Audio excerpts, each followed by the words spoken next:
There is a name you still say out loud when the house is empty.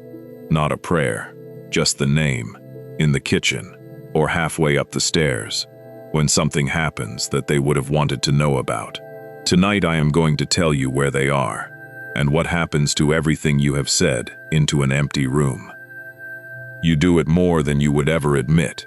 You have stopped telling anyone that you do it. Somewhere in the first year, someone gently suggested it was not healthy, and you have kept it private since. So it happens in the kitchen with nobody there, and then you carry on with the afternoon. Do not turn this off here.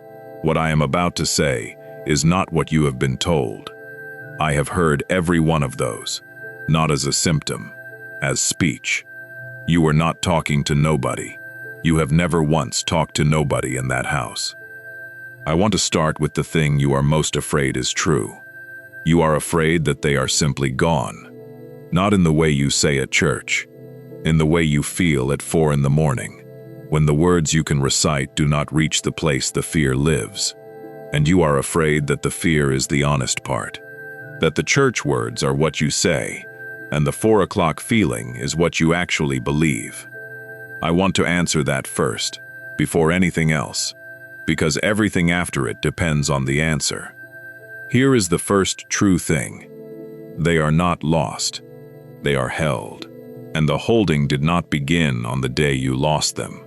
Nothing about that person was ever in your keeping. Not for one day of the years you had them. They were in mine the whole time.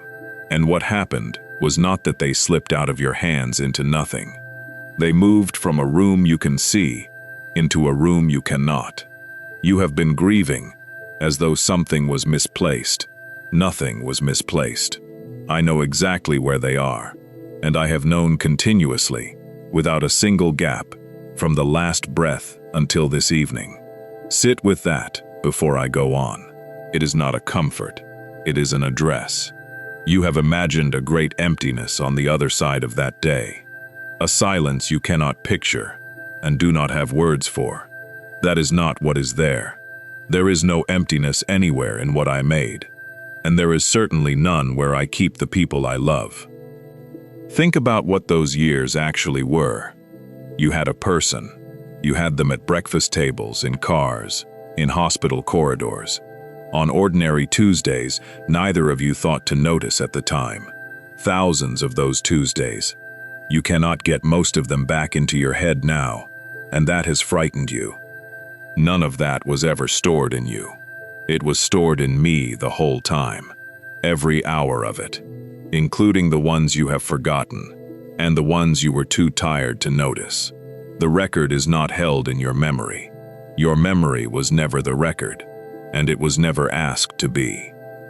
There is more, and the second thing is the one that answers the kitchen. Here is the second true thing. The love did not end when the breathing did. You know this in your body, and you have been told it is sentiment. It is not sentiment. Love is not a chemical arrangement in a working brain that stops when the brain stops. It is the most durable thing that has ever existed in my creation, and it does not have an expiry that matches a heartbeat. What happened on that day was that one direction of the traffic became invisible to you, not that the road closed. Think about what that means about the years you had. Everything that was real between you is still real, not preserved, the way a photograph preserves something that has stopped. Real, in the present tense, in the only place where anything is kept safely. If you still say their name in an empty house, type Amen below, and say the name too if you want to. Nobody here will tell you it is unhealthy. I know how many of you are typing it tonight. Almost every one of you thought you were the only one. Now let me answer the question you have never asked out loud, because you were afraid of what it would say about you.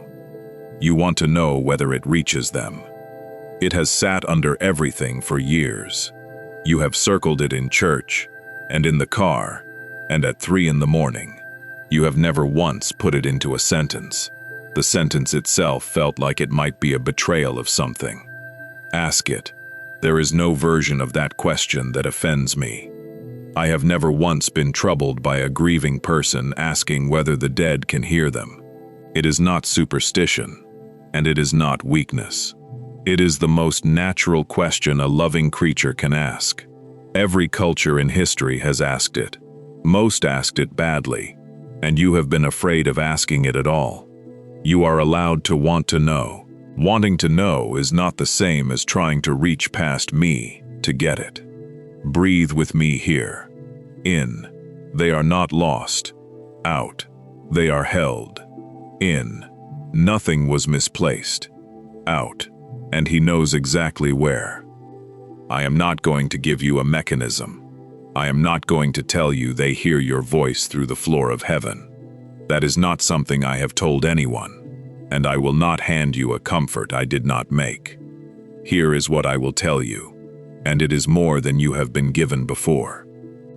Nothing spoken in love has ever fallen to the ground in my creation, not one word of it. Every sentence you have said into that empty kitchen has been heard by me, and I am not a wall that words bounce off. I am the one who holds both of you. You are not shouting into a void. You are speaking to me about someone I have. That is not the same as talking to nobody, and it has never been the same. And here is something else you have not let yourself think. You have wondered, in some quiet way, whether the loving was worth what the losing cost. Not because you regret them, because the arithmetic on some evenings looks brutal, and you are tired. I will answer that one plainly. Yes. And I would know, because I chose the same arithmetic myself, knowing exactly what it would cost, and I would choose it again. There is one more thing about those years I want to name, and it is the one nobody says to you. You have been quietly ashamed of how long this is taking.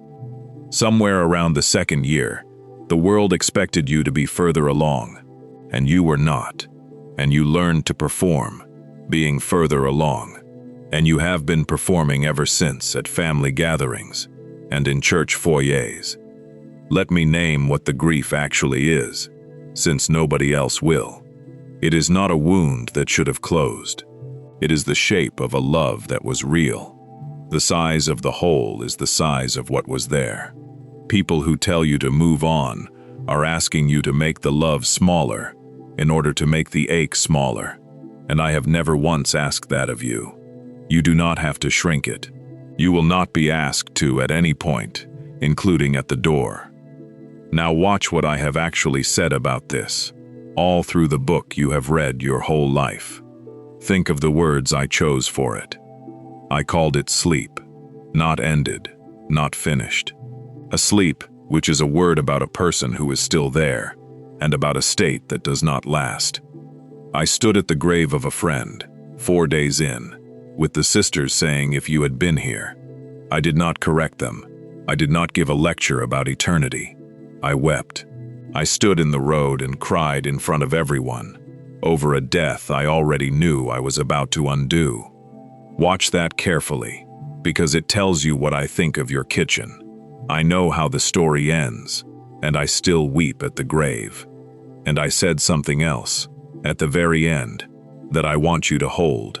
That the last enemy to be destroyed is death, the last one, which means it is on the list, and it is going, and it has an end. Let me speak now to where this cuts deepest. One of these is yours. To the one who lost the person you had built a whole life around. Who still sets things down on their side of the counter, out of 40 years of habit, and then stands there. The habit is not a failure to accept anything. It is the body's own way of keeping faith with a person, and I am not going to shame a body for that. To the one who lost a child, at any age, whether last year or 50 years ago, you have carried something the world has no shape for, and you have carried it mostly in silence, because people flinch. Hear me. I have them. Not in a way I can explain to you in the terms you have, but I have them. And the years you have carried this have not been years I spent at a distance from you, and one that some of you have carried worse than the loss itself. To the one whose last conversation was a bad one, who has replayed a sentence for years, or a silence, or the fact that you were not there in the room at the moment. I want you to hear this plainly. That last moment does not stand for the whole relationship, and it has never once been how I read what was between you. 2 more. Stay for them. To the one who is now the last one left, who has buried the people who knew your whole story, and now lives among people who never met the version of you that mattered most. You are not the leftover. You are the keeper, and nothing you carry of them has ever fallen out of my sight. To the one who is afraid you are forgetting, the voice going faint, the face needing a photograph now, that frightens you more than almost anything, because it feels like losing them a second time. You are not the archive. I am. Nothing about them depends on the reliability of a tired memory, and nothing has been lost because you cannot recall a Tuesday. There is one more layer under all 5. Whichever is yours, hear the same voice. Now the deepest thing, the one I kept for last. You have been treating the reunion as a hope, something you tell yourself, in the way people tell themselves things to get through a night. A comfort you are not entirely sure of, that you would not want examined too closely. Hold that. There is one more turn under it, and I will come to it. It is not a hope. It is a location. You are not moving toward an idea of seeing them again. You are moving toward a place where they already are, at a speed you cannot alter. And every ordinary day you get through is a day of the distance closed.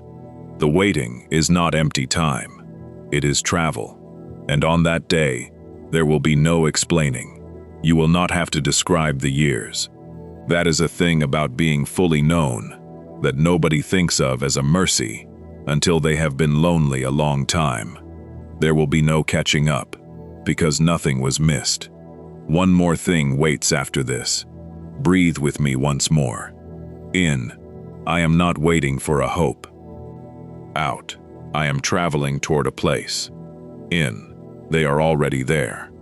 Out, and I know the way. Come back tomorrow, and the day after. A grief this old does not lift in a night, and it is not supposed to, and I am not asking it to. There will be a new message waiting here every single day. Subscribe, and turn on the bell, so this voice can keep speaking through the evenings, which are the hardest part. Look at the golden stream now. Follow it downstream with your eyes, past where you can see, and understand that it does not end anywhere. It arrives. Everything the water ever carried arrives with it. Nothing lost on the way, nothing left behind at any bend. And at the end of it, a doorway of warm light standing open in the dark. You have imagined walking through that door alone. You will not. It has never once been my way to bring someone home to an empty room. Now the thing I held back. You have been living as though the relationship ended, and only the memory continues. That is not what happened. What ended was a shared address. The 2 of you no longer live in the same room. The room you are in has a chair in it that stays empty. That is a real and daily grief, and I am not going to talk you out of it. But nothing ended. You are still in a relationship with that person, in me, right now, tonight, in that kitchen. It is not the relationship you want. It is the one that is true, and it is not nothing, and it is not memory. That is why the name still comes out of you. It is not a failure to accept a fact. It is an accurate reflex about a thing that is still real.